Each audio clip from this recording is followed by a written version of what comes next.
get drunk most every day. Always seem to find myself late. He's middle management of men, Wesley Fox, and he delivers for America, Andrew Murr. Together, they are the Middle Classholes. So, Wesley, I'm a rather anxious fella, and apparently it's genetic. I've passed it on down the line. Here's the question: do you have anxieties? Because, like, I do.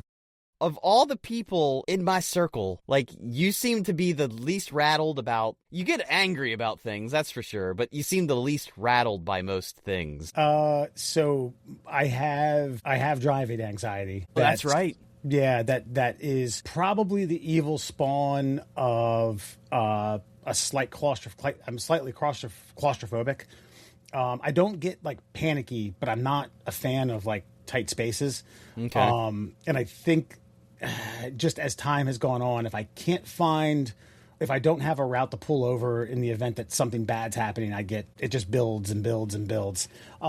It's not crippling. I can manage it, but it's not fun when it rears its ugly head. Yes, I was talking about the anxiety of, like, when you walk into the general public, you think everyone's staring and judging you about everything about your life that's ever existed. So no, I don't suffer from that. I'm scared, pretty aloof. Scared of a bridge or a building collapse seems kind of reasonable in these circumstances. Well, my boy, unfortunately, he's inherited a lot of my social anxieties, and it's getting worse because he's almost 12. You know, he's got, dude, he's gonna have a sweet mustache, man. And I keep telling him, I'm like, dude, you don't understand. Kids in middle school, when you get to 8th grade, you're gonna be matching mine, buddy boy. And he's like, I don't want it though. It's just, I'm only 11. I don't want a mustache. I'm like, dude, it's fine. Everything we do now, somebody's looking at me, somebody's staring at me. He's like, what do you care, dude? And I'm the one telling him this, and I'm like, all the things I'm riddled with, and I'm like, not the one to pass out advice. I'm not one to dwell out fatherly advice, but this might be the time where you say, you know, buddy, it's better to have it and not need it rather than need it and not have it. You know what? I'm going to use that line at some point very soon. But so I don't know, like today we went out, I took him to see the Minions movie. We had a full Father-Son day. And then the last thing was like, all right, buddy, we got to stop at the grocery store on the way home. That's the last thing we got to do before we go home, get you ready for jujitsu, yada, yada. And so we're in there, and we're having fun at first. No one's in the aisles. No one's looking at us. And then I'm leaning over something, and he fucking whacks me on the ass. And so I stood up, and I was like, hey, this kid likes to slap butts. And he got... Oh, dude, you want to talk about the mood shifting Titanic just... Oh, no, what happened? The iceberg running right along the bow of the ship.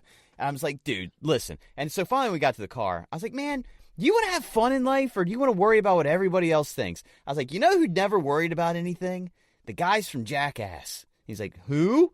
The guys from Jackass. They had a great time, and they didn't give a crap about what anybody thought of them or what anybody saw. He's like, oh, what do you mean? So I broke my rule. I always said I'd show him some of the clips, but I wasn't going to show him the bad stuff. But today I showed him the Chris Pontius Party Boy, where he dresses his dick up like a mouse and puts it in the snake cage, and Johnny Knoxville acts like a puppet. I have never seen a human being laugh as hard as this child did sitting at the charging station getting some juice in my Tesla. It was good for you. Oh my good God. For you, man. Am I wrong for that? I mean, if you're laughing that hard, I don't think it's inappropriate for you anymore. Listen, was Jackass age appropriate when it came out for us? No, but it was on MTV, and I'm certain 11, 12, 13-year-olds. I mean, I was 16 and not missing an episode. I mean, I know where I was on Thursday at 9 o'clock, and 8:30 to catch the reruns from the last week that I watched the week before because I wanted to laugh twice as much. And of course, I still watch Jackass. No, you're not wrong. Not at all, man. Those guys were icons. Those guys, you talk about that last week we had, what are we going to battle up in a 250-year time capsule? That's it. Some Jackass clips. Yeah, it changed an entire generation of humans. I mean, guys like me and you, we don't want to get hurt, but we're not scared of the consequence of pain. And I think that, that really started to test our mettle, I think. I mean, I was like 20, 21 when it came out. So we were still going around fucking around. I mean, those guys are like 5 years older than me. Knoxville maybe a little bit more. But they're still... I think this is the thing, too. It's like watching Tom Brady still play football a few years ago and knowing that, like, somebody older than me is still a professional athlete. Yeah. You know? And now it's over, and now I'm fucked because there's nobody in any league anywhere that's... How old's Ovechkin? But either way, the point is, it's nice to see that these guys got out for one last dance for the Jackass movie. And so I'm showing him a clip from fucking, 25 years ago? And now I'm able to show him, like, look, and they're still doing it. And they didn't give a shit about what anybody walking by thought of them. They had the most fun.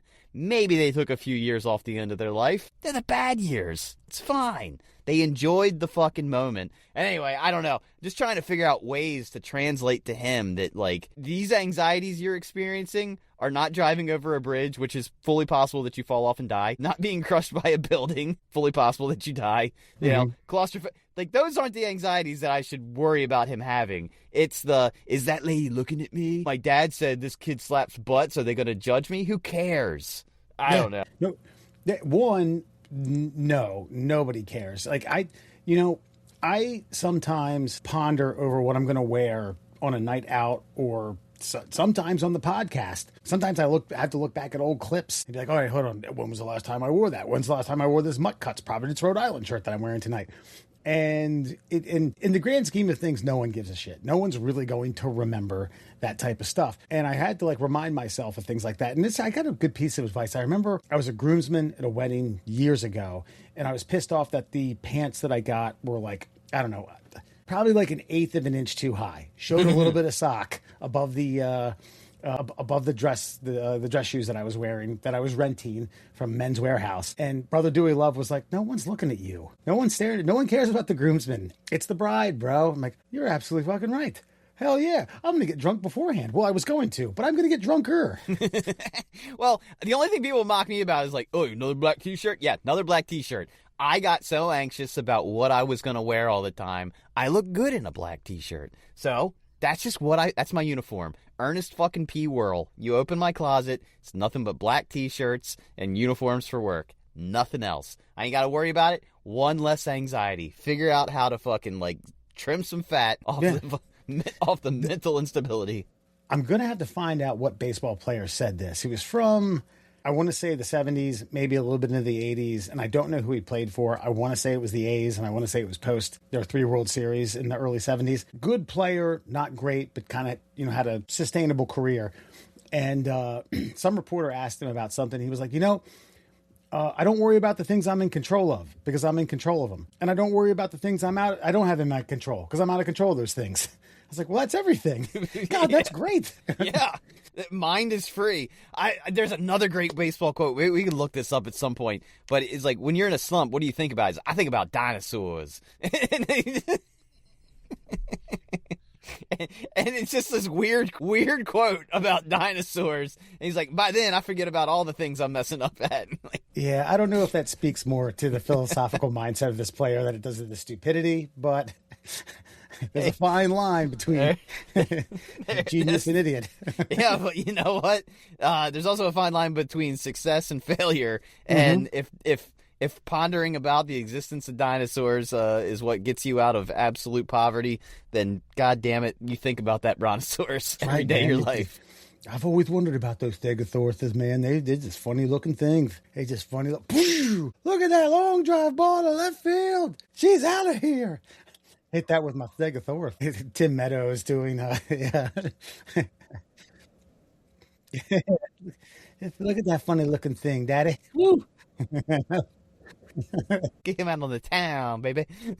So, do anything with the 4th? Anything exciting? Did you blow some shit up or watch some shit get blowed up? I was going to. I always do. But then, like, as soon... Dude, I don't know what you guys got down in Baltimore, but just the gates of hell unleashed from the sky up here in old Cecil County. So, right at fireworks time, like 8:30, like, the sky turned black. It's like, ooh. And then all of a sudden, just all the lightning that's ever existed decided to crash in the sky. I don't know how well. I'm going to say you're plugged into the Perryville community Facebook page. Anyway, the tree that's out in front of my mother's house got struck by lightning. Half of it snapped off and took the power lines down with it. And I saw like 8 different posts on the page, like, if you're wondering why the power's out, it's a picture of my front yard. I'm like, come on, get with the message. That's my mom's house, guys. And yeah, of course, my mom was like, oh yeah, I woke up and half that tree was gone. And you know, I got a bit sentimental about my youth and my childhood, knowing how many times I climbed in that tree. I'm not talking about me being in the tree if it got struck by lightning. I'm just talking about a part of my youth got ripped away by the heavens. But the town cleaned it up and fixed the power, and my mom got power back at 5 p.m. Luckily, I was worried because she doesn't have air conditioning. And this, you know, you of all people know how much of a scorcher it was during the fucking 4th of July. And I was at Sarah's brother's. It's on the water in Joppatown, and I was like, God, I'm gonna get in there. I'm gonna get a drink. I'm gonna get a little something to eat, and I'm gonna jump in that water, and that bitch is gonna be just refreshing beyond belief. I'm gonna be in an Irish Spring commercial, baby. The waterfall is flowing all over me, all over my dad bod. And we get in there, and her brother's girlfriend's like, "Hey, how's everyone doing?" Da, da, da, da. By the way, the water's piss warm. I was like, "Fuck." Yeah, we got the little pool. We got the pool set up out back. Yeah, dude, I reached my hand in. I feel like the water was hotter than the air outside. It's like, Jesus Christ, what is it? 120? And then my stupid brain was like, what? Does water boil at 100 degrees? Like, no, you dumbass. It's like 212. Shut up. Stop talking out loud. Water boil? Yeah, they got the we got the storm a little earlier than you all did, and then they have a fireworks show. I'm not saying it's city-esque, but shrink that down, and you have 3 different docks of individual. But by docks, I mean like property owners who have docks that go out to the water, just loaded with professional level fireworks. Yeah. And they almost compete against one another. And it's about an hour long. It was lovely. Right there. Isn't that like, and you know, it's almost like America in miniature. Like, that's capitalism, right? Like, the more competition there is, the better things just get. And fireworks have gotten we have competing yards around here. I don't try to compete. I'm like the pre-show. I'm like, there's your warm-up, guys. I spent $250. That's what you get. And then the guy across the street must spend like a couple grand and just fucking blasting mortars all day. But did you see any clips from the DC fireworks? So, yes, I actually took the time to watch it in its entirety on YouTube. And I don't think I haven't watched years before. But this was incredible. I also watched. Did you see it on like the Brooklyn Bridge? Was the stage for a fireworks show in New York? No, I did not. They were shooting it off all the pillars, and it was like the Brooklyn Bridge times a million. That's awesome. But and this is what I said, and I know like the guy's name's so toxic, but like this is why I don't care what you think of the man. Like, Trump's gonna celebrate America. 850,000 rounds went off in D.C., a world record for the largest fireworks display in history. Okay? And this is the same thing I was talking about with, like, the UFC. You can mock it and say whatever you want. It looked great on television. It was a celebration of America. And I just feel like this guy, being the populist, pompous ass that he is, was just like, I don't care. We're going to do the biggest and the best. It's 250. I'm here. It's my show. And he does things on a grand scale. That's it. Yeah, I seen it's kind of damned if you do, damned if you don't. Because if any other president was like, look, this is going to be a fireworks show. That's it. We're going to celebrate. It's going to be great. But, you know, we have to be mindful. This is taxpayer dollars. People are like, oh, it's 250. It's 250 years. What the fuck are you doing? Yep. I'm not going to live to see 300. I'm sure as hell not going to live to see 350. Fucking let's rock and roll. Blah, blah, blah, blah, blah. And, you know, curtail all that bullshit. Bring it up on YouTube if you haven't watched it. Get some lube out. Get a couple napkins in your side and let it flow. Because, that grand finale was like 8 minutes of it's almost like you couldn't see fireworks because there were other fireworks blowing up in front of big fireworks. Yeah, I know. And they put out, and I think that I don't know which health agency put out an alert, but it was just like, if you're old, have breathing problems, or children, be inside immediately following, because there's going to be a cloud of sulfur that will choke you out. You what? You want a fireworks show? It better be a goddamn public health event. Goddamn right. And that's what we got. Yeah. I'm okay. I'm A-okay with it. Especially, too, with, like, the World Cup being what it's been. Boo, that last game, Team USA. But, like, being what it's been, having all these other countries, like, in North America, seeing what I've seen. Listen, I've heard good things about Mexico and what they've done. I didn't hear great things about what Canada's been providing. And then I've heard nothing but amazing, immaculate things. It made me feel really patriotic and good about this country of ours. Yeah. Seeing all these foreigners just say all these wonderful things. And so, yes, put on the biggest show ever while your guests are in town. Like, that's what you do. I didn't watch the fireworks shows in San Francisco, Miami, Los Angeles, Seattle, and I think Houston or Dallas was having another one. I have to assume that those cities put on great fireworks shows, especially for the 250th anniversary of our country. And I hope, I pray that these folks coming in from out of country to watch their team or just to watch the World Cup were like, my God, what the fuck? Like, I have an erection. Yeah. I hope. The budgets for these fireworks are probably the same as, like, all of their missile defense systems in their nation. You know what I mean? For 25 minutes of amazing. Yeah, that's right. So some of them are ducking. Wait, it's coming in. Incoming. Oh, man. I had a good time. I did it, and it was almost like by that point, because I had 2 days of work, Wednesday, Thursday. Friday, we went down to Arlington for a friend's cookout for his 4th of July annual type of thing. And he did it purposely because he said, if I do it on Saturday, no one's going to come. He had a good turnout, but he knew it was going to be kind of light because of the heat and indoors and the 4th of July weekend. Then we do that on Saturday. Honestly, by Sunday, my mind wasn't saying, hey, turn it down. My liver was like, hey, Wes, shit's going bad here, buddy. Yeah. Just knock that shit off, please. Yeah. Yeah. Did you want to talk about the loss at all? Did you want to dissect that? I mean, I don't know if there's much to dissect. I don't know what happened to that team. It did whatever we watched in like the previous games. Just I don't know. Did they miss game plan because they weren't sure if like old Flo was going to be there, and then all of a sudden he was, and then I don't know. I don't know. It was just guys standing around, bad passes, bad first touches, like all around I expected it maybe for the first 15 minutes. I know when I played, I was not the best player on the field by any stretch for the first 10 minutes. My adrenaline was pumping.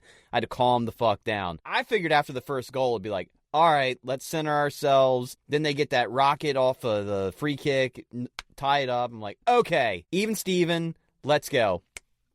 60 seconds later. Right. Yeah, I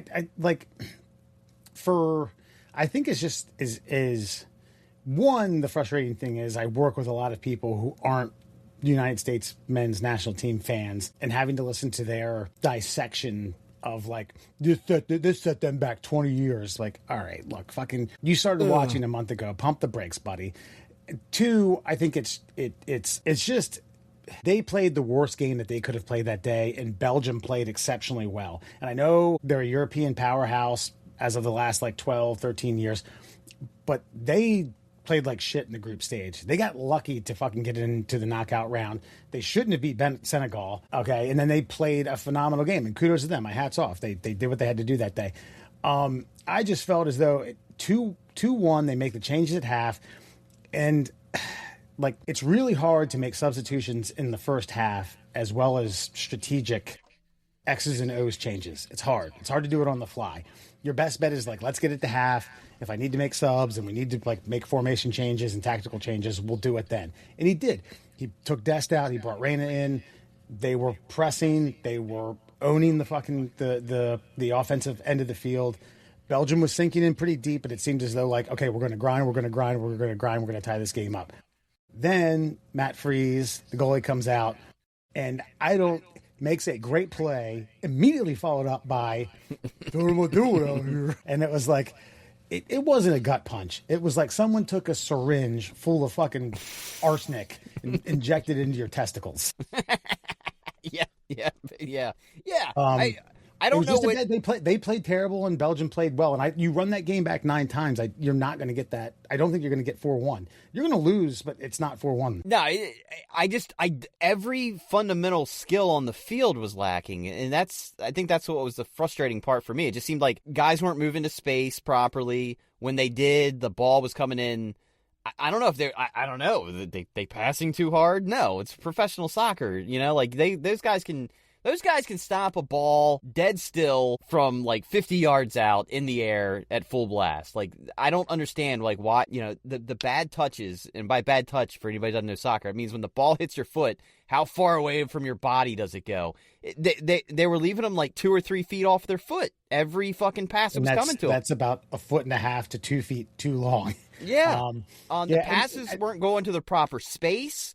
Just all of the above. Like, there was nothing about that game that I could break down and say like, oh, it was just one thing. No, it was a little bit of everything. Yeah, and then they got to a point where it's like, well, let's just get it up and over and see if Balogun can run on it. And I get it. He's a freak. He's fast as shit. But you're not going to break down a defense like that. It was desperation mode. And this is mostly in the first half. They did some in the second half. And also, like, Adams, McKinney, and Pulisic, the central midfielders, have been rock solid for the most part, you know, when Pulisic plays. And they got nullified. And it's almost like the team kind of starts doing this like head turn, like, well, if they're not playing well, what the fuck do we do? Right. And that's just that I can't figure out. That I can't pinpoint. That I can't, you know, as a fan, and not just a passive fan, a fan of since I was a 4-year-old, I can't look at that game and be like, what went wrong? I have to think Belgium just fucking X's and O'd the shit out of them, which is a shame because that happened in 2022 against Holland. Same thing. They man-marked in the midfield and then be like, wait a minute. Well, they didn't plan on them doing that. So, you know, it's not an athlete thing. It's not. Most of those guys play overseas. You can say it's a goalie. Sure. Right? We've been spoiled with the Tim Howards and the Casey Kellers and the Brad Friedels of the world for 24 years of international soccer. You could say it's a central back thing. Yes, Matt Freese is 38 years old, and he was way overmatched against Belgium. But, like, we had the guns to compete, and that day was not their day. No, but, like, Pulisic, like, he just, I don't know. I get what you're saying, but a guy like that who's, you know, your captain, you know, he's on every commercial. He's the face of United States soccer. He should figure out a way to play the decoy, something. Every pass he got, he held the ball for about, I don't know, 2/3 of a second, and then just dumped it right back to whoever gave it to him, and then just didn't really do much. And then when he hurt his ankle, it was like, oh, okay. I was actually I'm not saying I'm glad he got hurt, but like when he hurt his ankle, I'm like, good, get him out because he's not decoying, he's not controlling the ball, he's not, maybe somebody else coming in is going to, like, Belgium won't know what to do with him. And you make a great point because, like, as a field player, when you're 1 of 10 and you're getting smothered, and he was, you have to find other ways to be deceptive. You can't control the game, but you can garner attention that makes points of the other field open for other players. And he wasn't doing that. He was, like, you know, gravitating towards the ball like me. And when he got it, he either turned it over or, you said, just made the easy pass backwards. And I, you know, credit to Belgium. I mean, I've always liked Belgium. Always have. I like De Bruyne. Lukaku can go fuck himself now because he was doing the Hulk Hogan, like, oh, okay, hand behind the ear. He may have gotten some things said to him, but yeah, tough loss, man. Because the core of this team is now like 26, 27, and they're already talking about 2030, as we should. We want to look forward to it, but It's like, dude, I think if we were going to make our mark, you know, because, like, here's the thing. I asked a lot of people this, and I said, what would have been successful? Us beating Belgium and then losing to Spain, and everyone said, yeah, that's the benchmark. That's what we should have done. We should have gotten to the round of 8 against Spain, and then if we lost to Spain, fine. I'm like, one more game, okay? Yeah. And actually, I agree with that assessment. I thought, like, that this getting there and having a chance, like, I don't know. I mean, God, imagine if we made it to the Final Four. I mean, like that. But you can imagine a lot of things. I mean, Portugal didn't, you know, poor Cristiano Ronaldo. I just, like, it's over. I mean, that guy's had how many chances? And in this household, with a Portuguese national living under the roof, God, I felt so bad for her watching that one go down, man. And that's like, I had coworkers who were like shitting on him for being at 6 World Cups and not having won one. I said, look, he won the European Championship in 2016.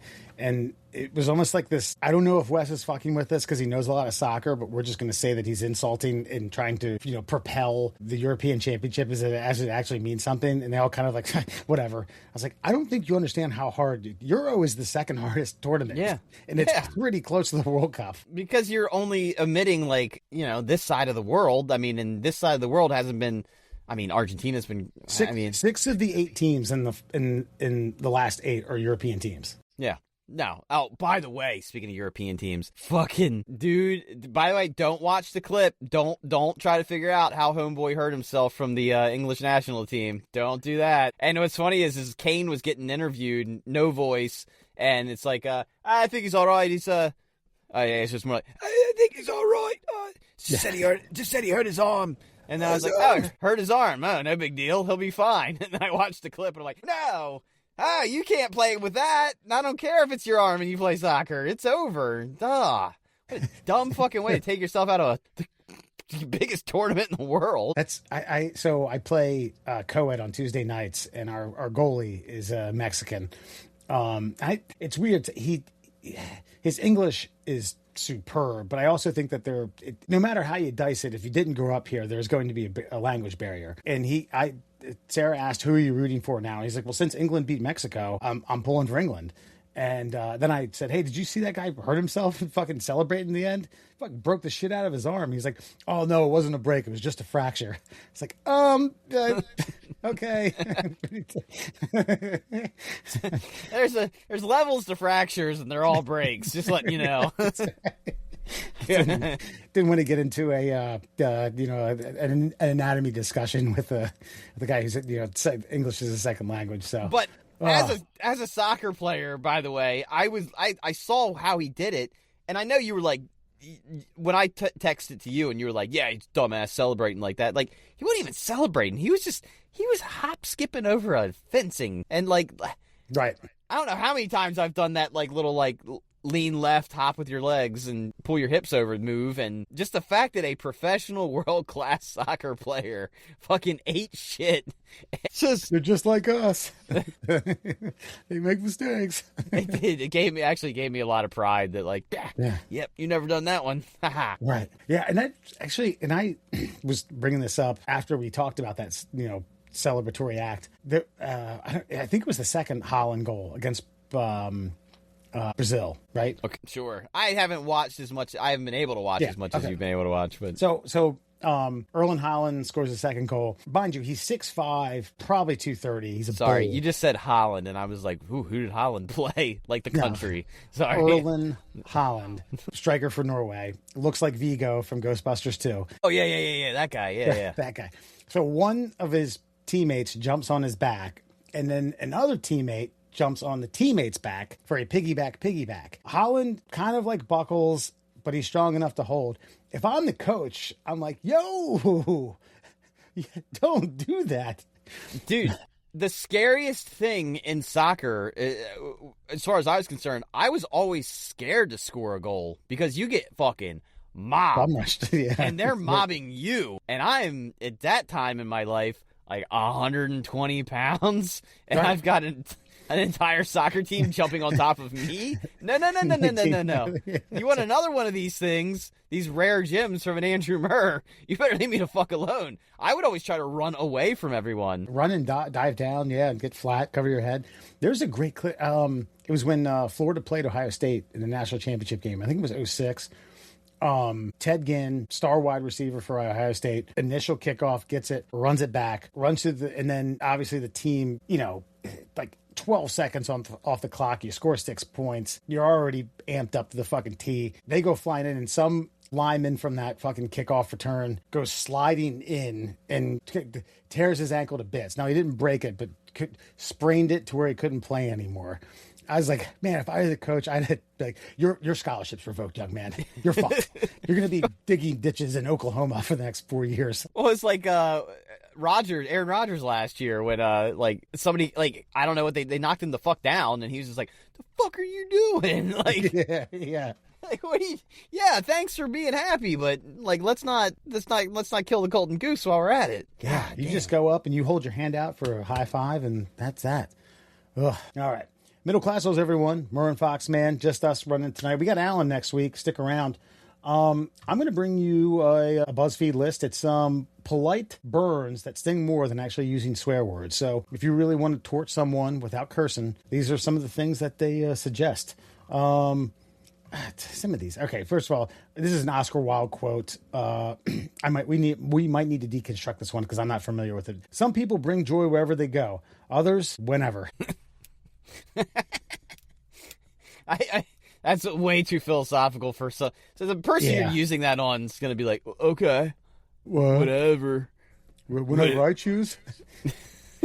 Whenever I want to. Oh, before we keep going, I'll forget this. I heard William he was on his VR and he goes, you know why you look like that? And somebody said, why? He's like, because your mom smoked when she was pregnant. I was like, oh, nice. That's a good 11-year-old burn right there. Quote, thanks for helping. It was like doing it by myself, but harder. I'm locking that one down. That's rough because I like, obviously it's almost like thanking someone for helping you who you don't like. You know what I mean? Well, or someone who volunteers to come help you and you're like, I'm good. And they insist. I'm good. Yeah. And then it's like, hey, can you grab, all right, fine. Can you go grab that? Not that. No, that. No, not that. I'll do it. And this was already frustrating and you really made it worse. See, I'm thinking like, okay, moving. I know you haven't done it in a long time. I haven't either, but I know like when people ask for help for moving, I always volunteer because I know it sucks. And I know that the more hands, the more the merrier in that type of situation. And I'm always like, look, tell me what to do. I'm a dumb big man. You tell me what to pick up and lift. You tell me where to put it. And that's what I'm going to do. And then when I'm done that, I'm going to come back and I'm asking the same thing. So you might as well give me a lot. You might as well give me a list. I had like 12 people help me move the last time. And I don't think there was a situation where I would have singled someone out and be like, hey, thanks for helping. It's like me doing it by myself, but a lot harder. Yeah. I think it's different when people have volunteered. I think you're a little more patient. But yeah, that's right. I mean, love my wife. I actually avoid when I tell her I'm going to go do something. It's like, oh, I can help. I'm like, I don't think you can because please just, it's not going to go well for either one of us. We're going to be in a fight.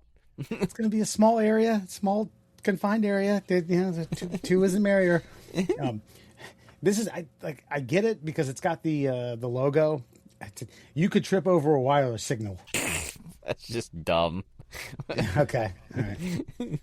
May your day be pleasant as you are. Okay. That's just something you say to like it's a rude bitch at the fast food counter. Yeah. Because you're a miserable prick, and may your day be pleasant as you are. I don't mind that. I try to find. I'm gonna have to bank a couple of these, but we're gonna keep going. Like the alternate version of that is like have the day you deserve. That's right. Feels like very similar. Flip side of that, I envy the people who have never met you. That's good. Oh, here's one of my my originals. Maybe it's not original. Maybe it's like parallel thinking. But it's like they say if you're gonna be dumb, you better be tough. And Wes Fox, you're the toughest man I know. Yeah, that's right. Yeah. It's like was it being dumb is like being dead. When you're dead, you don't know it. Same applies for being dumb. Yeah, here you go. This is like a piggyback of that. Wisdom has been chasing you your entire life, but you have always been faster. It's like a person going up a mountain of books. Well, you did your best, and that's what's so sad. God, honestly, he was never my coach, but that sounds like a George Reynolds type thing. Yeah, pretty much. Yeah. Or for in my case, Charles Givens, but he wouldn't have put it so eloquently. He was, y'all suck. You guys suck. Yeah, George Reynolds was an old school guy, man. By the way, we're talking about old school coaches. For those of you who are listening, sports coach. Yeah, high school coaches. George Reynolds he did not. There was no constructive criticism. It was mainly criticism. Right. Yeah, that's a fair point, man. I'm gonna have to use that one. You only have 2 brain cells, and they're both fighting for the third place. They're both fighting for third place. That's pretty good. Let's see here. You get lost in an empty room. So these are like, you're a fucking moron. Yeah, you could get lost in an empty room. You have the confidence of someone who's never been fact-checked. Yeah, that applies man. to most of the fucking internet world at this point. And do you ever watch, I can't remember the name of the financial show, but it's that Caleb Hammer guy.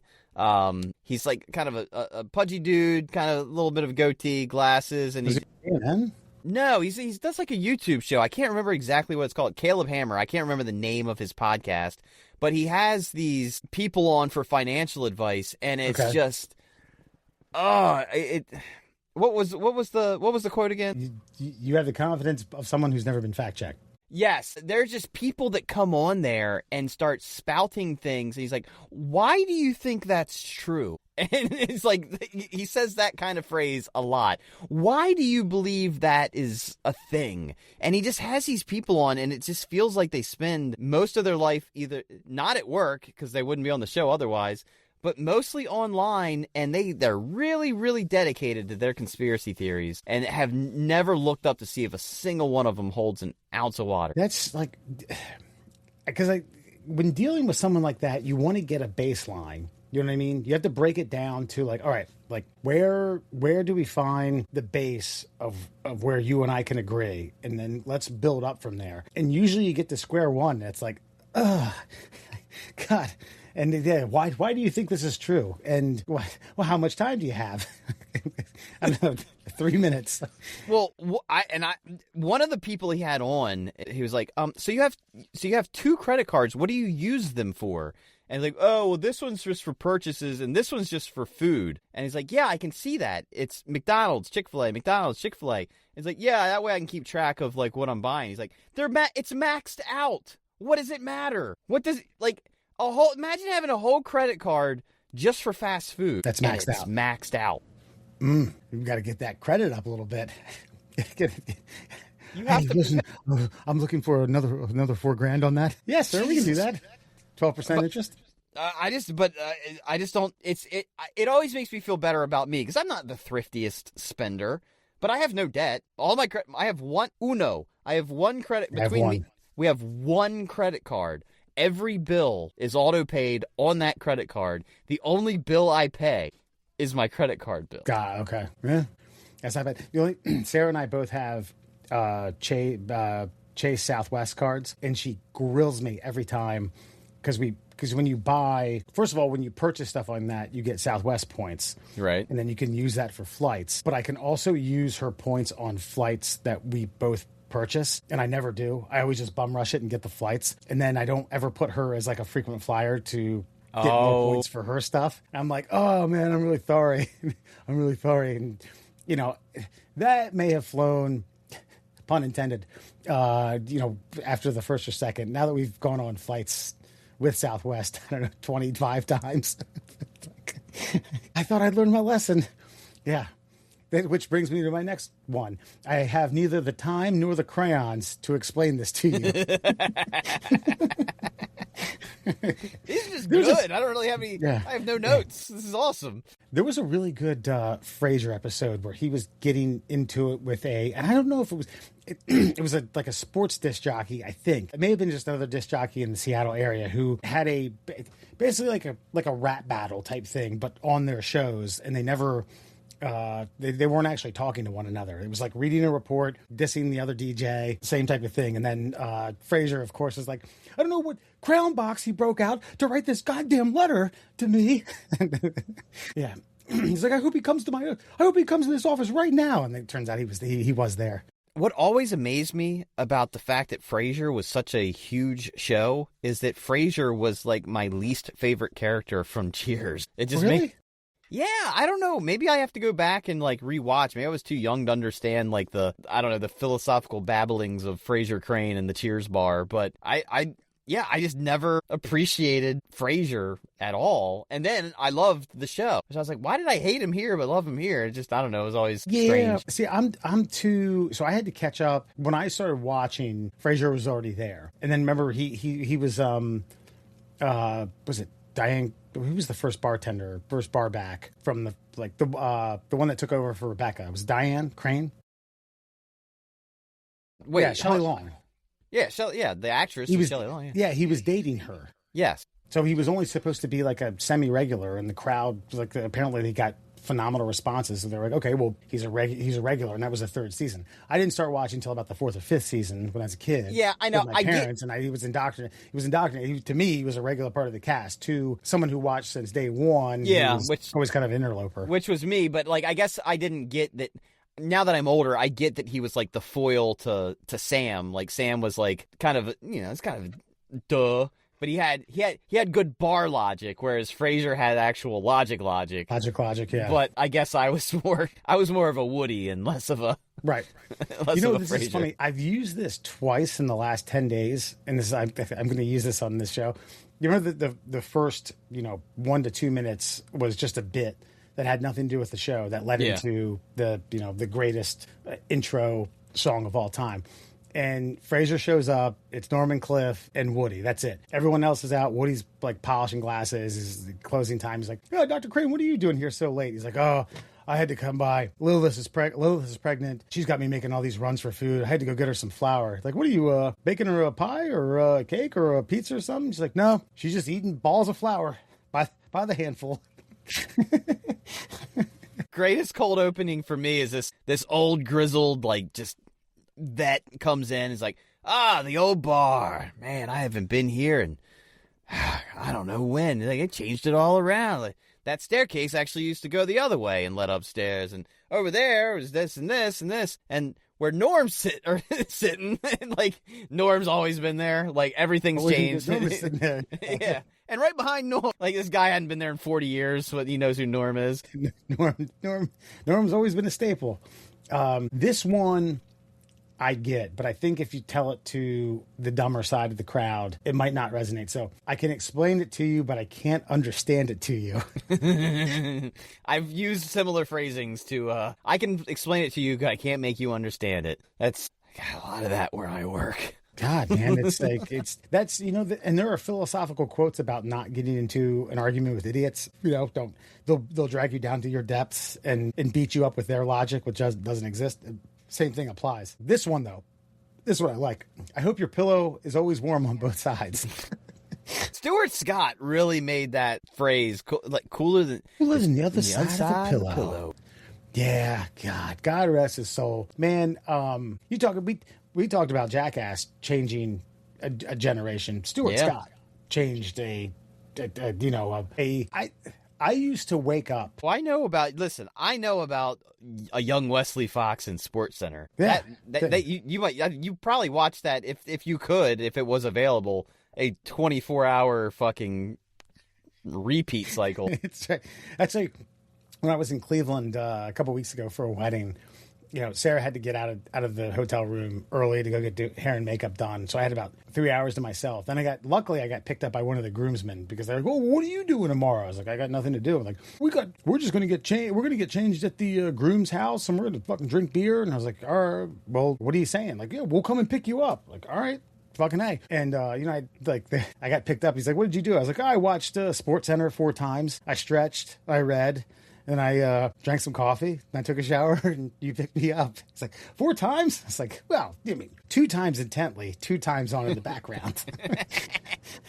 Kind of my elevator music. But Sports Center itself kind of changed, news dissemination in all forms. Like, I would say Sports Center and The Daily Show with Jon Stewart changed the way broadcasts are performed by all professions, across the board. Just that witty banter back and forth, having a duo doing the thing, and just, goddamn, man. I mean, and it wasn't just Stuart Scott, but he had a lot of, He Booyah. did, and listen, I love Craig Kilborn. I love Dan Patrick. I love Charlie Steiner. I love a lot of those guys from that era. And I have to say, like, a guy like Stuart Scott made them better, made them less fucking Walter Cronkite and more pop culture fucking icons. And he was more glib. He was a little more like loose with it. Like, we can be professional, but we also need to relate to our sports loving audience. Yeah, we're calling highlights. Do you think we're calling this to fucking 13-year-old kids who have a basketball hoop in their bedroom that they dunk fucking 30 times? Come on, let's pizzazz it up a little bit. I genuinely think that has to do with like a black guy working in like a majority like white culture at ESPN at that time. It's like, our audience is like 50-50. It ain't all just a bunch of stiff white dudes. Let's put a little pizzazz on some of the things that we're doing, and that's what he did. And thank God for him. And if you really want to break it down, you're talking about a younger white culture that's influenced by hip hop. Yeah. People who are listening and want to hear cooler than the side of the pillow. Can I get a witness from the congregation? Can I get a witness? Yeah. He's getting freaked with the Baduka dunk. That was one I always loved. Because around that time, Maryland basketball was good, and we got a lot of Baduka dunks. Fred Rogers would be disappointed in your choices right now. That's so good. Yeah. That's so good.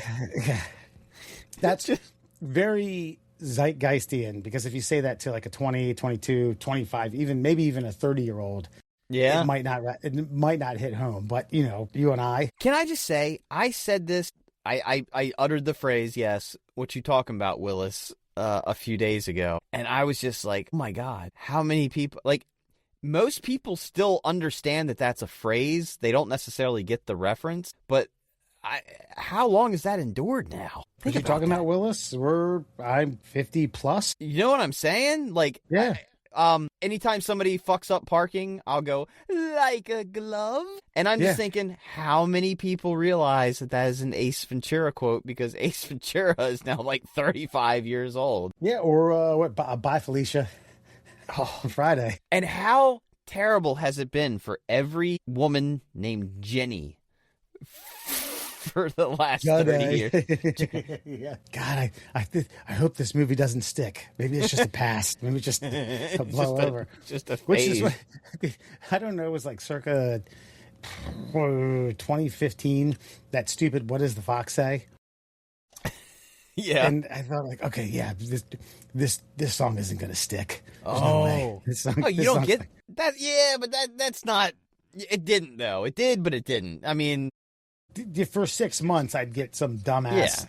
Yeah. Hey, Wes, what did the fox say? Like, oh, you're so funny. God. Fred Rogers would be disappointed in you right now, dickwad. Okay. This is more, it's not necessarily a single type of sentence, but again, we're talking about changing of the times. Classic Yo Mama jokes always hit. Oh, yeah. Oh, absolutely. But William, especially when they fucking actually hit, because sometimes they're just lame. William's been doing a lot of Yo Mama stuff recently. He just discovered that. And sometimes it's like, all right, but sometimes it's just like, oh, damn. It hurts your soul. Yeah, I had like 2 small like paperback books of Your Mama jokes, and my mom, you could tell she was just like, God, I'm hoping you would read something a little more enlightening. Like, no, I got to read these and take these back to my 4th grade friends, right? Because I need artillery. But by the way, what's great about William doing the Yo Mama jokes is because, like, he loves his Grammy, and he'll be like, I'll say something like, Yo Mama. I'm like, oh, your grandmother? Hmm? Yeah, I didn't mean it. Yeah, no, I'm going to tell her about it tomorrow. I'm like, no, don't. Yeah, your mom was so ugly the neighbors pitched in to buy curtains. That's what she said. I'm going to tell her. You said that. I'll let Grammy know. Let her know tomorrow when I drop you off. Yeah, I'm gonna pull the curtain shut when I do it too. Weep. No, don't do that. Don't do that. Talk about anxiety, right? Exactly. Maybe I'm part of the problem. Keep it moving, train wreck. This isn't your station. I do like that. I do like that. That one's good. That one's good because it's so easy. It's not offensive. It's just easy peasy, breezy. It's like a good Bart Garria. He could have used a few of those. Yeah. We have a few common friends that could have used that term 10, 15, 25 times a years minute. ago. No. Probably, yeah. Probably since we were 13. Okay, this is more professional. I like it. I get it. I don't necessarily know if it's within the realm of this list, but I'll go with it anyway. As per my last email. So basically, you write an email that explains or describes hey, shithead, goes you over didn't, something. You didn't get it last time I told you. Someone professional just goes off on the deep end and says something else, and he's like, "Hey, as per my last email, like, hey, fuckface." Yeah, it's a professional dig, and no one. I'm waiting for the day because I had to go through at least twice a year. I have to go through these like professional development things, which is basically a PowerPoint followed by someone just talking, and it's like skip. All right, I'll do the quiz at the end. I'm waiting for the day that's no longer acceptable. You can no longer say as per my last email. Oh, why? Because it hurts their soul, or because, I mean, to me, I'm sorry, but if that's the case, you're the dipshit. You're the dipshit for asking the question that was previously answered that you didn't take the time. No, fuck that. No, that's not on you. Yeah, that might be a dickish comment from you, but it's a very professional way of saying you're unprepared. Would you rather, here's the question though, would you rather somebody say, as per my last email, or like, well, obviously you did not prepare for this meeting because, and then explain to them, which, I mean, technically is the more professional way to handle it. Otherwise, but as per my last email is almost like a breeze-by throwaway that most people in the room may not catch, but the person fucking asking the question is like, oh, shit. Otherwise, one, they won't get it. You got to rub their nose in the proverbial poopy. Second of all, I have been the recipient of per my last email and totally warranted, by the way. Yeah, right. Yeah, well, good. Did that. Third, there was one where I got from a coworker per my last email, and I dug up per my last email, and I almost hit her up with a per the last email squared, and I was told not to do that. I thought, oh man, this would be. I don't even know how to type out the squared root. The only time that ever happened, I was in radio, and my boss, who was being a dick at the time, did the per my last email. So I went back thinking I was the asshole and reread the email. Wasn't nothing about that was in the email. So I copied the entire email, pasted it into a new email, and then just at the bottom right, what I missed. That one didn't go over well. Per your last email. Yeah. Yes. Yeah. I mean, but it was like my way of being like, fuck you. Like, what did I miss? Like, I was asking a relevant question that you never fucking answered. And he also said mute points, so there's that as well. Well, yeah, I guess when you're the boss, you're the boss. I've heard this. I've never used it because I don't get it. Lint liquor. Like I guess you lick lint. I get it, but what are you, so dumb? Are you fucking licking lint off a carpet or something? I guess it might be a nicer way of saying like window liquor, I suppose. I don't know. Yeah, I've never really heard that one.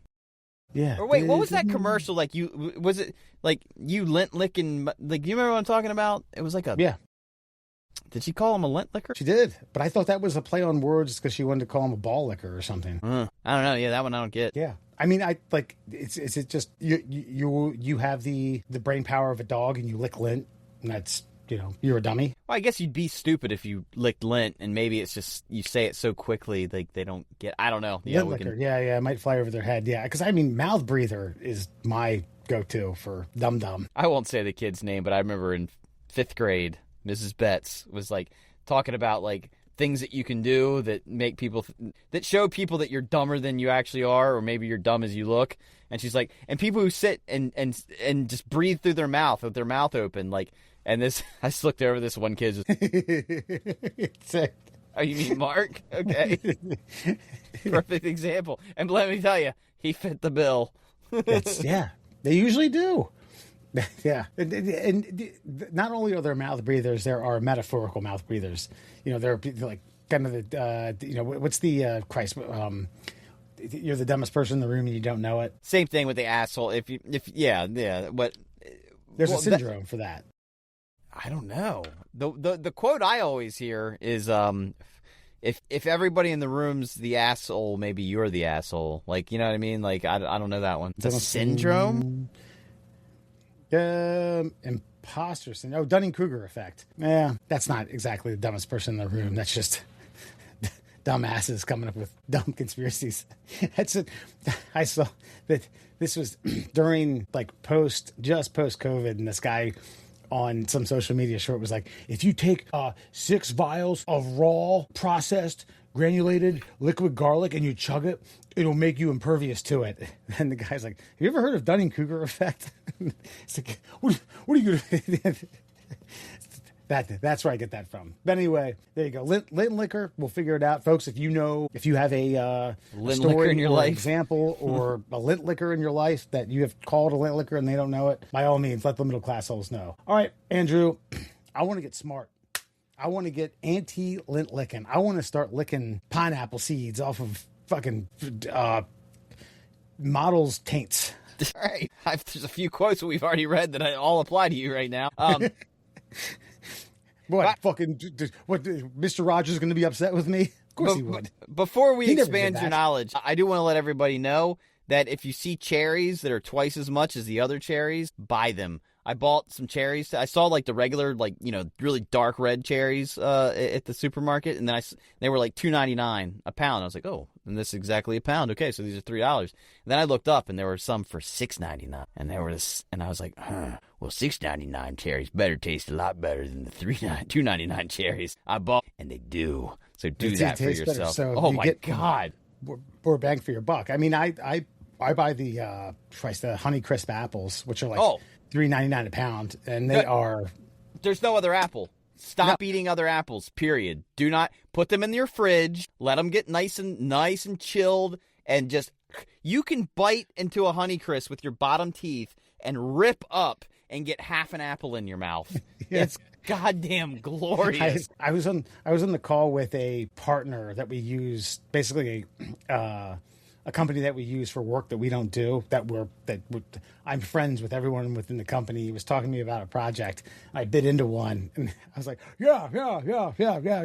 He's like, are you all right, man? I was like, nah, I just bit into a Honeycrisp. Man, these fuckers are good. He's like, oh, yeah, totally. Oh, by the way, before you get into it, man, right, we could use this for an opening, but fuck it. I'm going to tell you. We talked about, I wanted to think like, we did a bit 2 or 3 weeks ago about people who realize things in their life, you know, like the person who said, I thought all songs on the radio were performed live. That Feet was a rapper. This is not on that plane of that, but Sarah, the other day, we were cleaning up a bunch of stuff in the house. We had like a whole day of just getting prepped for her friend who's visiting, and she was like slamming coffee, and she's like, man, this coffee's setting in, the back of my knees are starting to sweat. You know what I'm talking about? And I was like, nope, I've never had that feeling ever before in my life. And she was like, wait, what? And she's like, I was like, no. And then she said, you mean your shins don't sweat either after a good cup of coffee? It's like, that's a physiological response that you should have a doctor check out for you. Back of my knees and my shins don't sweat after a good cup of Joe there, sweetheart. I don't know. But I will say meat sweats is a real thing, strangely enough. Yeah. And then she, to her credit, she said, I think it has to do with the fact that I grew up wearing shin guards and playing a bunch of soccer and all the shit I had to wear for lacrosse, and those perspiration spots sweat more when I drink caffeine. And I was like, yeah, I mean, makes sense. I love you, baby. Actually, turn around. Let me get the back of that knee.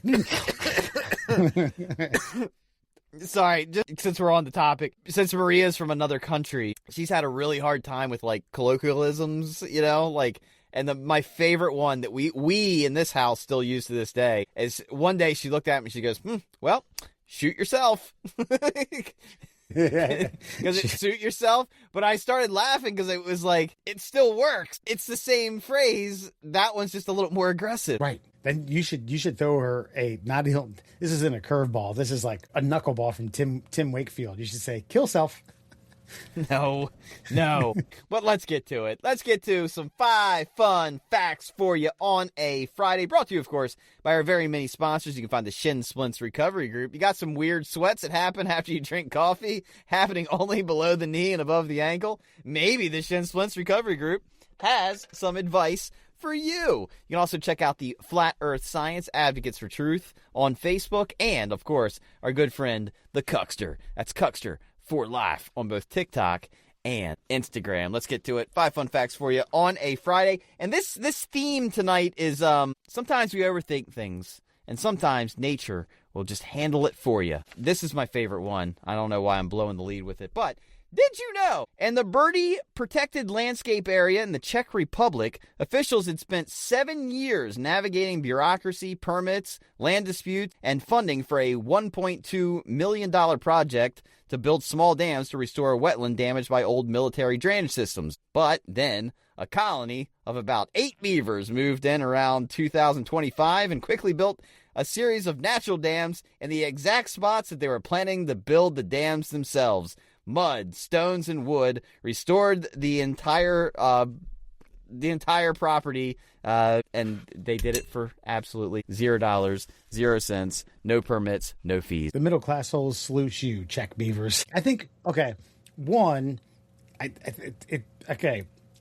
7 years of bureaucracy in the Czech Republic, that's kind of weird. I thought you could just blow through all the permitting and things like that. I thought that's, the beauty of other countries like that, where in America, it's like, well, hold on, man, we're going to have to spend the next decade to kind of get through the logistics of this. Two, $1.2 million, 7 years, they blew their budget out of the water. You could have had like 8 guys trying to fucking figure that out, and that's their salary plus yeah, they were in debt thinking about it. I'm sure there was I'm sure all the stalemates had to do with like whose pockets are getting greased for this project. Yeah. I don't know, and I don't know the timeline of this. Perhaps it may have been when the Czech Republic was kind of starting to break up. If the Beavers did it in 2025 and they say it took 7 years, that means it was like 2018 when they started talking about it. So which is now Czechia, right? It's no longer the Czech Republic.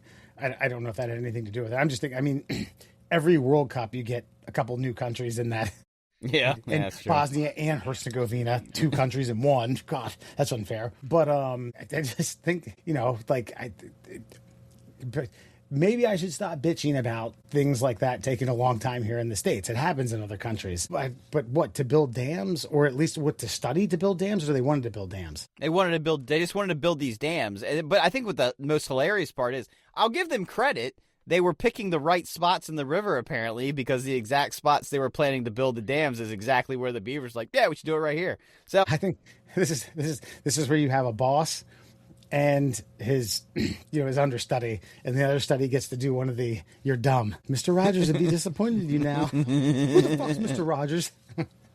But did you know, after the 1986 nuclear disaster, humans evacuated the area in Chernobyl and spent years on containment, cleanup, and monitoring just how they were going to continue to contain the radiation that had already been released. With people gone, wildlife, including rare species like wolves, bears, lynx, and birds, all thrived on their own. The abandoned zone turned into Europe's largest de facto wildlife sanctuary. Yeah. I feel like you did a, did you know, fact, maybe less than a year ago that had to do with the fungus. Yes, a new fungus has formed in the area and kind of taken over. Yeah. So and it's actually absorbing like the radiation from the ground. So they're thinking now that the radioactivity will lessen like twice as fast because of it. Right. One thing I find fascinating about that is that they were like, all right, man, we got to contain this. We're going to build a concrete dome around the puppy. And it didn't really do a whole lot. And that years later, they were like, okay, we can start doing, I think you can do a little more than a day tour if you want to. You might have to sign a waiver or something like that, but you can spend about 12 to 13 hours in there and do a tour. But what they found is that most of the city's looted. Everything's fucking, tagged, and anything that was worth of any value has been stolen, which brings me to, like, those fucking insane bastards who were so broke that they went into a radiation-filled area to steal. From what I understand, if you go, you can go, and like you said, do a tour, but then you've gotten all of your radiation for the year. So, like, if you go and do it, you can do it, but that's it. Like I wonder if you do that, they tell you to avoid other areas. probably You know what I mean? like Hey, well, I don't know anything. I don't know what in this world would offer more radiation, but if you do that tour, then they say, hey, look, FYI, for your own health, avoid da da da da da da da or these areas. well, like Hey, don't go to Beijing, and I'm making that up, but I just out of curiosity. now you should definitely fact check me on this, but I think there's like a reason like pilots are limited to like a certain amount of flight hours because like they catch a lot of radiation from being where they are in the atmosphere. So yeah, because like you get dosed on a flight. Apparently, I did not realize how much so until I heard somebody talking about it. I wonder if so. I mean, the same would apply to someone who like travels for business a lot, right? Yeah. Or do the pilots take the blunt end of it? I mean, no, I just think that the pilot, even though so a pilot's going to do like probably 4 flights a day. Yeah. You're going to take one. You know what I mean? Right. Like, so yes, even though if you're traveling a lot for business, you are catching a lot, but You're not in the pilot realm. yeah, you're not in the pilot realm of radiation. Did you know officials introduced cane toads from South America in the 1930s to combat cane beetles that were devastating crops in Australia? A seemingly straightforward biological control plan. The toads became a massive invasive pest themselves, spreading across northern Australia, poisoning native wildlife, and defying decades of expensive eradication campaigns. Over time, native species, though, began evolving a resistance to the toad's toxin, while the ecosystem adapted around. You know, for a country that has saltwater crocs, Tasmanian devils, poisonous snakes, just a handful of other nasty fucking creatures. Let's bring in an invasive species that's venomous. And then over a period of time, those things that are hunting, or those things that the toads are hunting, then build up a tolerance to venom. Man, look at that recipe. The Australians. Now, I mean, I would like to visit Australia one day, but I'm talking like Melbourne, Sydney. I'm not talking about that middle patch that's nothing. I don't know that even the people that are in the middle patch want to be in the middle patch. I mean, like, I think they are prisoners that aren't prisoners of anything. You know what I mean? Just like a couple thousand miles to the east and west. Look, with man, no money. If you want to be left alone, true freedom, you go where no one wants to find you. That's it. I mean, that's always how it's been. Those guys, you know what's crazy about that, too? Is I was watching one of those gold mining shows. Like, in Australia, there are certain, like, that same section you're talking about, there are literally gold nuggets just sitting on the ground. Just sitting there. And, like, yeah, you have to go brave all the things that you're talking about, all the venom, all the deadly things. No water. No water, the sun. But, man, you can walk around and pick up fucking, $100 rocks. Yeah. You could, like, I mean, there are east to west highways that, run through the heart of Australia. And I've actually Google mapped them a few times, like dropped the guy there. Yeah. And it's like, oh man, this, holy shit. Like, this is not like equating to my cross country journey. Like, there was parts of Wyoming where I was like, holy shit. Yeah. Like, if we were to break down, I'm not saying we're fucked, but we're semi-fucked. I've seen like gas stations that don't have anything much more than like a couple 100 miles east or west of it. I'm like, what do these people fucking do? Do they barter with people who are buying gas? Hey, Probably. man, you got a candy bar on there? You got Well, I went or they hunt rabbit. When I went cross country, I can't. It was Midwest, almost west. It was like that Arizona, New Mexico, whatever, where they put the sign up that says next gas station 120 miles. Like, basically fill the fuck up. And I had to fill up somewhere in that 120-mile gap, and I got to this little rinky-dink gas station in a town that had no business even having an exit off the highway, and it was just people sitting in the gas station, like, playing cards, like a 12-pack of Pepsi, like, just, that was it. And I walked in, and it was the old school pump, too, where, like, the numbers roll, and you had to put like the clock on their bedside stand. But it was like an Old West movie when I opened the door, like, cling, cling, cling, and then everybody just, what you doing here? Like, man, you smell funny, bro. At the time, it was like, give me 20, like, on pump. That's CK1. What'd you call me? Can I get 20 on the pump. Yeah. One of my like when Dewey and I drove cross country. I mean, we went Baltimore, Columbus, Iowa City, Cheyenne, Wyoming. That was the fucking haul. Oh yeah. Cheyenne, Boise, Idaho, Eugene, Oregon. But somewhere in between that Iowa City, Cheyenne, Wyoming venture, Nebraska is a lot longer than anyone thinks. Oh yeah. I'm just telling you that right now. And somewhere in western Nebraska, when it stops becoming the heartland and starts becoming the nothing land, yeah, rocks and dirt and government owned thing. But I was like, hey, yeah, we need to get gas, and I got brake checked inadvertently by someone in front of me, and I locked him up, and our cooler went front and doused everything. I was like, oh shit, like I'm really sorry. And dude was like, man, you got that shit all over my books, man. And I said, I'm about to rub your face in your fucking books, brother. I've been driving for the last 6 hours through like something out of a Mad Max movie. Yeah, dude.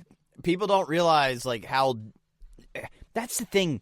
I don't want to get all political here, but like big city people don't understand how the rest of the country actually operates. I mean, we've talked about it on this show, like, you know, everybody's like, oh, take public transportation. And I've bitched about the public transportation even in a fairly metropolitan state like Maryland. It doesn't exist. It doesn't exist in some parts. Like, and there's places where, like, there's no buildings. There are dwellings, there are structures, but there are not what you would classify as a building. And when you get out to those desolate areas of the country, it's a different type of living, man. I remember driving through Arizona, and like you would look way off in the distance, and you would see like a shack with a smokestack.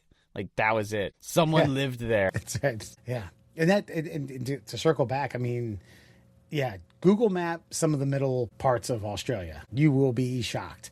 And then I'd say there are great cities. I mean, Perth is on the East Coast. You have Melbourne, Sydney, and a few others on the west. But in that middle, there's frogs that now frags that now they're being hunted because the crickets have. I don't know. I'm not going to read it.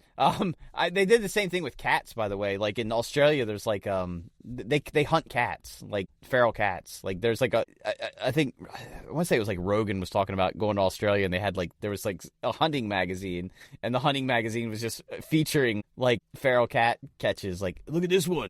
Look at this tabby I caught out in the fucking wild. God, I mean, God bless you. I'm not eating it, but if you're I don't think they were eating them. I think they were just, you know, they're invasive. They just have to take them out, like pigs in Texas. Like they'll just load up a helicopter and start blasting.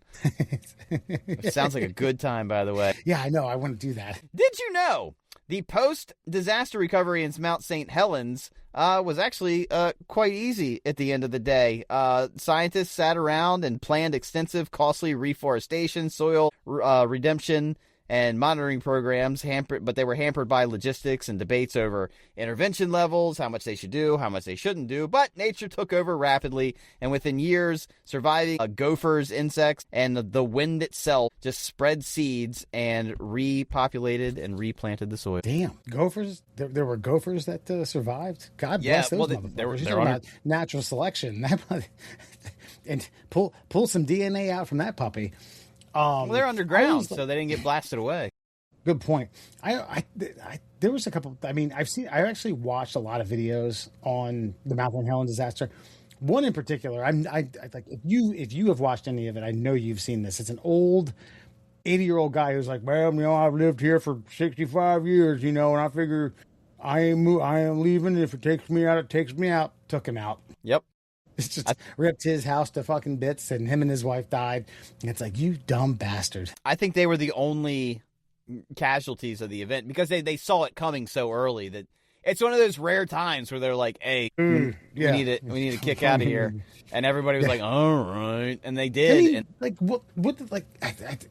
perhaps the guy didn't have homeowners insurance. Perhaps. But I think if you do, like, it's like, yeah, I'll get the fuck out of here. And then I'll collect money and I'll get to build the house I always wanted elsewhere. I've always had this very poetic way about how I would die in a nuclear blast if I knew where that, like, I feel like what would happen is I'd be so curious to see it hit that I wouldn't close the latch in time. And I feel like that's what this guy was doing. He's like, he He was banking on not dying Mhm. because he really wanted to see it go off. Which one? What? Yeah, the curiosity killed the dumb hillbilly on the side of the mountain in Washington. I've read that poem before. Yeah,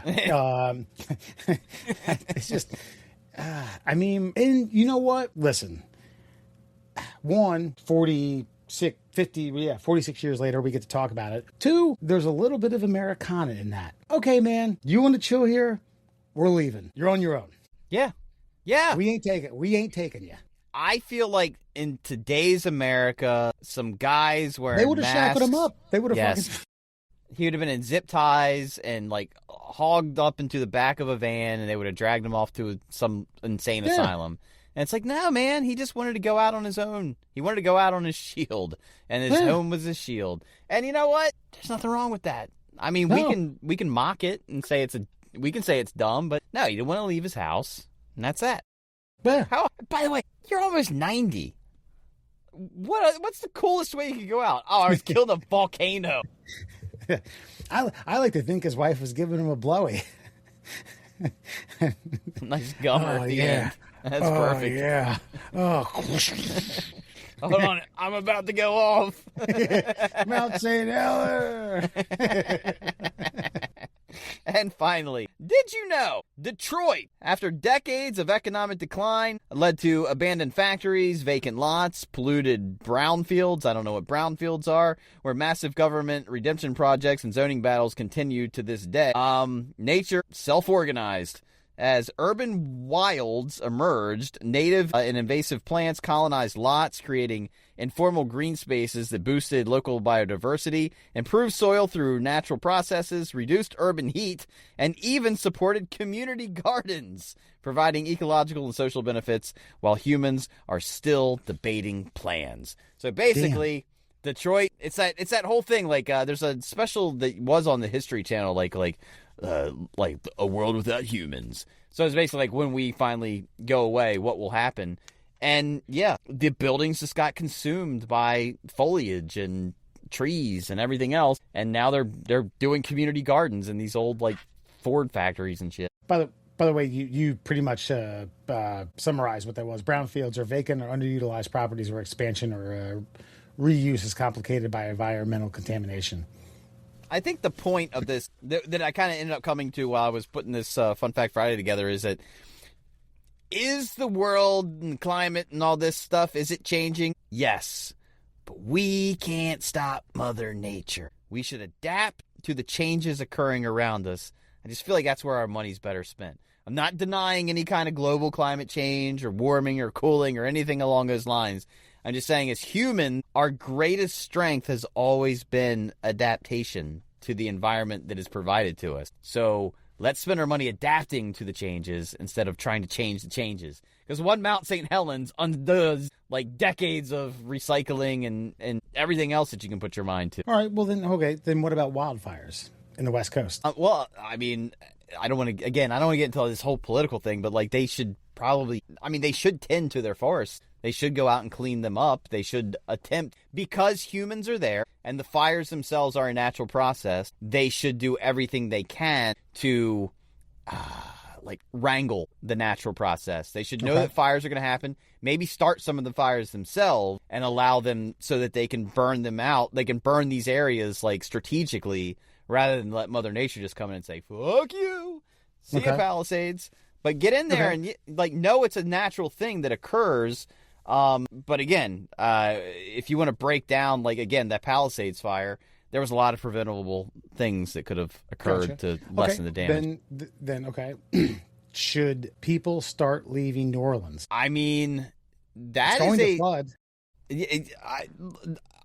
That, or you should get the Dutch on the phone and be like, what do you guys do? That's that should be a pretty good idea. You know what I mean? David Von Vuvan. Yeah, listen. I mean, because Holland is just human. You would talk about people shouldn't be living in New Orleans. People should be living in that entire fucking country. Well, hold on. It's pretty much just Amsterdam and a few other native areas, but more inland, it's fine. I mean, along the waterways. But as far as Louisiana is concerned, New Orleans really is the main problem, and yeah. So, like, apples to apples there. So, like, I mean, our whole thing was like, call up the Army, get their Corps engineers down here, build a wall. Like, that's all they did. They built one wall. Like, it's not, like, dynamic. Yeah, they can't, like, they're not letting in some and letting out some, and there's not locks and stations and such. There's just... But, I mean, I read a report that they're anticipating, like, a major flood there in the next 5 years. Like, almost worse than Katrina. They should anticipate a flood every second of every day, in my opinion. So, like, I mean, you build it... Again, is that... Okay, I guess I'm trying to interpret your question here, but, like... No, because you're saying, like, let Mother Nature run its course, which I don't disagree with. No, I'm saying... And I also wouldn't disagree with you if you were like, yeah, get the fuck out of New Orleans. And if you stay in New Orleans, it's on you. That is my basic philosophy. But my point is like, Mother Nature's gonna do what Mother Nature's gonna do. And rather than try to change what Mother Nature's gonna do, adapt to what Mother Nature's gonna do. So if you are in New Orleans and you're like, either leave or strategically come up with a better plan to protect your city. If you don't have that better plan... Yeah. Good luck. I mean, I felt this way back dude, I think it was like Hurricane Hugo. I think it was like 93. And there was these like cities that got ransacked, and people were like, oh my God, I don't know what I'm going to do. And I always thought, like, you live in a hurricane zone. Like, I'm sorry that this happened to you, but, and then every hurricane that comes through every fucking year. Now, I don't know. I'm certain that, like, Jamaica, Turks and Caicos, Cuba, Dominican Republic, Haiti, Puerto Rico get fucking ransacked, but I don't think I see these, like, sobby fucking people like, oh, I'm fucked now. I'm absolutely demolished. Now, a hut gets blown over versus a $500,000 home, yada, yada. But, like, sometimes I see these hurricanes get blown through. These towns are absolutely demolished. And like, oh, I don't know how this happened. Like, I know how it happened. You live in a fucking alley where hurricanes blast through every fucking year. Now, I will say this came from a very right-leaning political pundit, but they were like, beachfront property hasn't gotten any cheaper over the last 20 years. I'm sure that insurance payment ain't cheap. Yeah. But you know what I mean? We don't have to pay hurricane insurance. That's true. I'm sure. I'm assuming that's a thing. But I mean, God damn, we're getting into politics. But like with California though, like insurance companies absolutely stopped protecting fire damage over there because they saw the inadequacy of the preventative responses that were being performed. So they're like, sorry, like if you guys aren't going to clean up your shit and stop this, then we're not going to insure you. And that's why everybody lost everything and nobody's able to rebuild because the insurance companies were like, you live in a fire zone. You're not cleaning up the old dead brush. A fire is going to decimate you. We're not paying for that. Sorry. We're not even going to give you coverage. We don't even offer it. It's not there. It's not a thing. Right. We don't sell it. I wonder if the same thing applies to like Hurricane Alley, the heartland, Kansas, Nebraska, Iowa, parts of South Dakota. I think you can get everything, Missouri. But I think you can get like everything, like, but the wind part of it. Like, I think you can get like flood. You can get damage from things that are like that come with a hurricane, but you can't get an RV gets chucked into your living room, but not the tornado blasting through your living room. Right, exactly. God. Something like that. Okay. Yeah, but no, like, listen, like think about this. Europeans, like, they're actually debating over in Europe whether they should be allowed to have air conditioning or not. And they're saying that America's air conditioning is contributing to global warming, which is creating climate change. And they're like, well, too bad. Yeah. Well, there's places like Phoenix that wouldn't exist without Mr. Carrier creating air conditioning for you. Dallas, Texas, this time of year? No. Yeah. No shot. So there's places that wouldn't even have here's the thing. There's places that wouldn't even have a population to worry about the weather if we didn't adapt to the existing weather. Yeah, let's put a little mini transformer on the side of your house that just pumps 24/7 and you pay for it. Yeah, cool. Well, all right. At the end of the day, again, we should just adapt to the coming changes, and that's where our money is best spent. Because if you think you can reverse what God has intended for this land. You're wrong. Can I get a witness? And that, my friends, is your Fun Fact Friday. All right, folks, tonight before you go, Cedar Point guests from all Six Flag parks for life. Wait, hold on. Cedar Point. That's a Six Flags flagship park. Bans a guest from all Six Flag parks after a video shows him eating chicken nuggets while riding Millennium Force roller coaster. So he got on the ride, was like, "Look at this, folks! Yum yum yum yum yum yum yum yum yum yum yum yum." And then Six Flags was like, "Hey, fuck you, get off of this." I'm not going to get into. I haven't read it, and I'm not going to get into reading it because I know I'm going to fumble over it at this point in time. But I don't know. Justice, injustice, middle class, white trash. Injustice, white trash. He It's wanted to from Sandusky, Ohio, by the way, home of Callahan Auto, the best brake pad ever built by man. He wanted to get funny pictures on the roller coaster. This is actually their fault, in my opinion, because if you didn't set up the souvenir photo station on the track, then people would stop trying to outdo each other.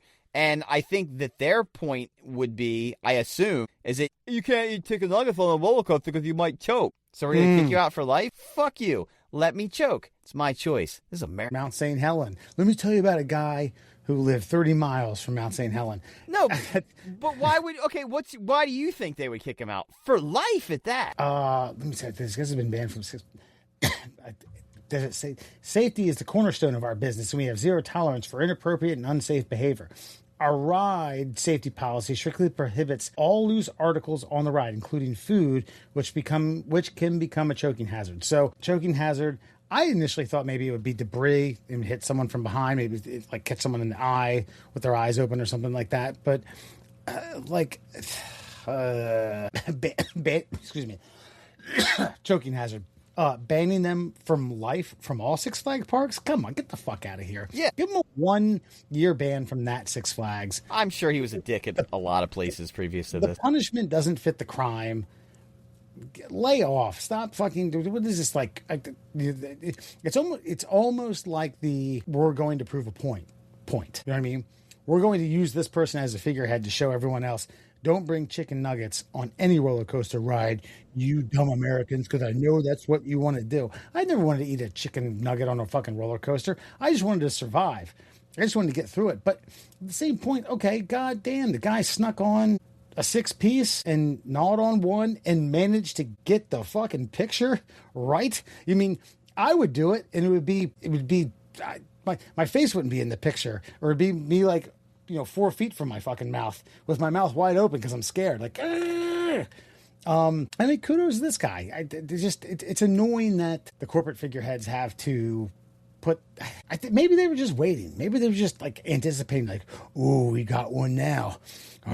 We got all hards on. Let's fucking get him and his family. There was his family there too. Get them out of there." I think they wanted to discourage others from attempting to do, like, "Oh, you're going to get kicked out for life if you try to have a funny photo on our super fabulous fun ride." Yeah. By the way, 691,000 views on his channel in the first 10 hours of that. So yeah, he's making money off of us? No. Yeah, I guess their thing is, this is where are we in America right now? Because I feel like their perspective was if he choked to death on that ride that they would get bad publicity. Where I think 90% of America would be like, "No, he choked because he's an idiot. Like, what are you talking about?" Like, there would be no bad press for you. They would just think this guy was a dumb fuck. You don't eat chicken nuggets on a roller coaster, period. Whereas they're like, "Oh, our sales are going to go down. They're going to all people are going to remember is someone died on our roller coaster." No, thrill seekers would be lining up at that ride with chicken nuggets. Nathan's hot dog roller coaster extravaganza. Yeah. I'm going to get 3 glizzies down before this fucker's over. Watch. God, I mean, hold on. Eating on Millennial Force. That's the next tagline. 1.86 million subscribers. Fucking A. You're actually convincing us that we need to start eating things on roller coasters, because at that amount of views, I could pay for all of my Six Flags visits from henceforth. Murr, let's ditch the Middle Classholes is going to Six Flags and Busch Gardens and anything else, and Disney. He asked, "What is wrong with you?" before accepting the dares. Blah blah blah, and then okay. I think I gotta show you. We gotta show you this. Share. Oh, a 10-piece nugget. Oh, was he trying to? Nice fatigues. Yeah, put him down his pants. Ooh, look at that guy making minimum wage. What the fuck is this roller coaster? Oh, so his whole deal is to try to eat the whole 10-piece before he gets done with the roller coaster? Damn. Thing's rolling, the G-forces. Man. I feel like the nugget would just fly down your throat. Oh, and he dips. And look at the honey mustard. Oh, God. I think I've seen that video. Seen that video on Pornhub. You know, now that I'm watching it, that is kind of fucking dangerous. And no one around him cared. And he's don't know if you heard that. He said, I failed. He didn't get the 10-piece down. Mm-hmm. Well, that just tells you the powerhouse that is the Millennium Force roller coaster at Six Flags, Sandusky, Ohio. Put out a new challenge. You think you get a 10-piece down on the Millennium Force? You get a free ride. You get a free pass for the day. Let him back in. Let him sell chicken nuggets at the entrance to the ride. Yeah, come on. You were too knee-jerky on this. The $20 10-piece challenge. You sell 10 nuggets for $20. People will buy it just to fucking try. Yeah. Man, I don't know. Sometimes I feel this world's going to shit, man. All right. Andrew, let me tell you where all these people can find the Middle Classholes. You can find us on all your social media platforms. That's Instagram, TikTok, YouTube, Facebook, at the Middle Classholes. You can find us on all your streaming platforms, Google Podcast, YouTube. We got, what else we got? Spotify, Apple Podcasts, and Apple Podcasts, at the Middle Classholes. You can email us at tickleourtummies@gmail.com. There was one person I was going to call out tonight. It's Nelson something or other. Mandela? He likes a lot of our TikTok videos. Hold on. Oh, by the way, that brings me to another point. Did you see... Damn it. Dennis Palmer. That's it. Dennis Palmer, thank you for liking us on TikTok. By the way, to close this out, did you see that bastard who was parachuting in with an American flag Oh, parachute? yeah, and he got hung up and went face fucking first. So he's got an American flag parachute and then an American flag tallying him with an anchor to make the American flag extended. The American flag clips a tree branch and he goes right into a picnic area. Oh boy, I haven't read any reports. I hope he's okay. But damn, dude, that was like the Fan Man at the Evander Holyfield fight. Well, Fan Man had a softer landing. So that guy wasn't eating chicken nuggets on the way down because it was. Yeah, dude. No, it like basically Homeboy went probably from 20 feet at like probably 20 miles an hour to 0 feet at 0 miles an hour within half a heartbeat. And probably didn't even have time to get an oh shit out before he fucking went face first into the ground. Yeah, it was bad. Hold on. Doing. Scroll down to share. Oh, nope, not script. No, okay. I got it, everybody. I'm a really good co-host. Oh, here we go. Oh, I mean, that is pretty fucking...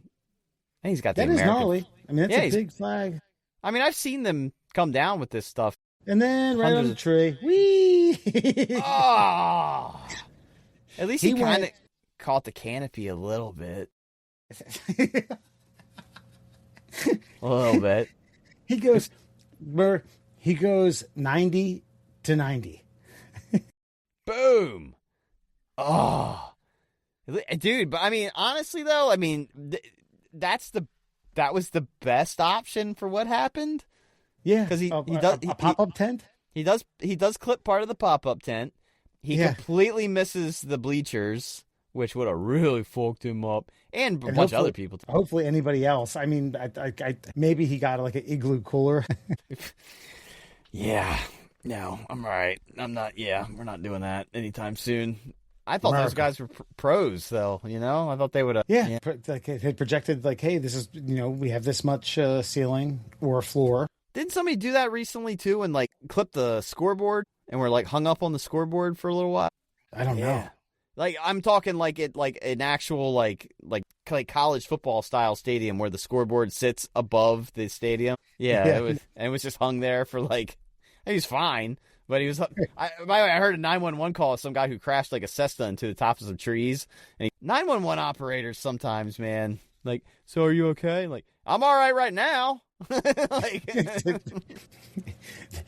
in this exact second, I'm okay. but I don't plan on being. Shit could change in any second after this. Yeah. So if you could hurry the fuck up and quit asking me all these goddamn questions and scramble some fucking teams, that'd be great. All right. We have Alan next week. That's all I got to say. We'll see y'all next week. Take it easy. Toodaloo. Well, sometimes I may need a hand when I'm just too drunk to stand. I don't need your sympathy. Keep your judgment too. 'Cause you just give it a little pull, and my dick's strong like bull, ready to satisfy my woman whole night through. I get drunk most every day.